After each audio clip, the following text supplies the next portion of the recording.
Hi guys, आप स्वागत है आपका अपने YouTube channel star India Saurabh sir channel पर। तो देखिए, आज आपको हम क्लास 9th का ये परमहंसा रामकृष्ण पाठ के कुछ महत्वपूर्ण पैराग्राफ को आपको पढ़ा रहे हैं। इसको आप पढ़ लीजिए, जिससे कि एग्ज़ाम में कई बार आ भी चुके हैं। तो देखिए, यह है पहला, यहाँ से पढ़ाते हैं।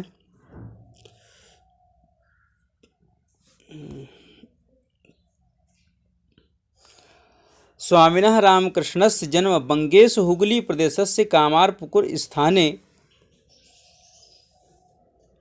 और ये है आपका पुकुर स्थाने 1836 यानी कि 1836 खिस्त्राब्दे अहुअत।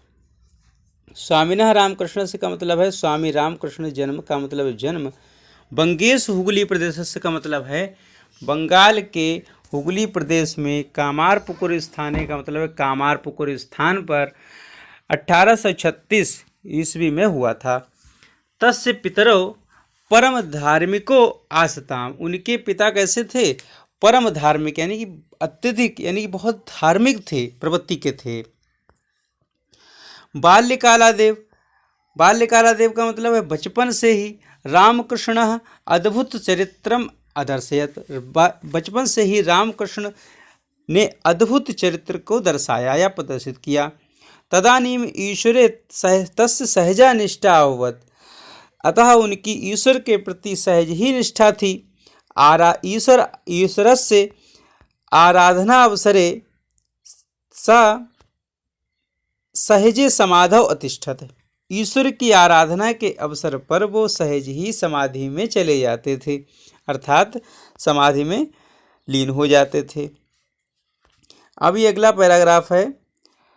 परम सिद्धो अपि सह सिद्धि नाम प्रदर्शनम नोचितम अमन्यत, परम सिद्धिमान होते हुए भी वह सिद्धियों के प्रदर्शन को नोचितम अमन्यत यानी कि उचित नहीं मानते थे।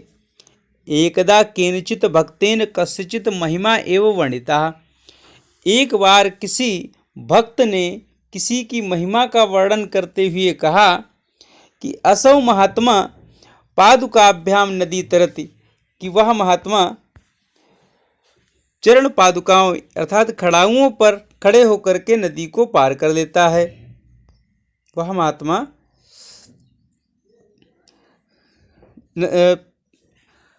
चरण पादुकाओं अर्थात खड़ाऊं पर खड़े होकर के नदी को पार कर लेता है। यति महतो विस्मयस्य विषया, ये बड़े ही आश्चर्य का विषय है।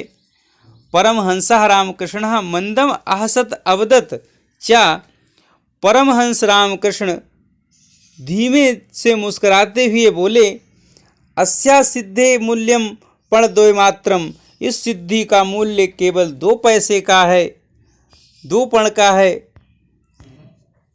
पणद्वयेन नौकया सामान्यो जनः नदी तरति, अर्थात 2 पण खर्च करके सामान्य जन भी नदी को पार कर सकते हैं। अनया सिद्ध्या केवलम पणद्वयस्य लाभो भवति, इस सिद्धि के प्रदर्शन से केवल 2 पैसे का लाभ है। किम प्रयोजनम एतादृशा सिद्धे प्रदर्शनेन, ऐसी सिद्धि के प्रयोजन से क्या लाभ है? अर्थात आप ये पैराग्राफ इम्पॉर्टेंट है, इनको आप पढ़ सकते हो, कई बार एग्जाम में आए हुए हैं।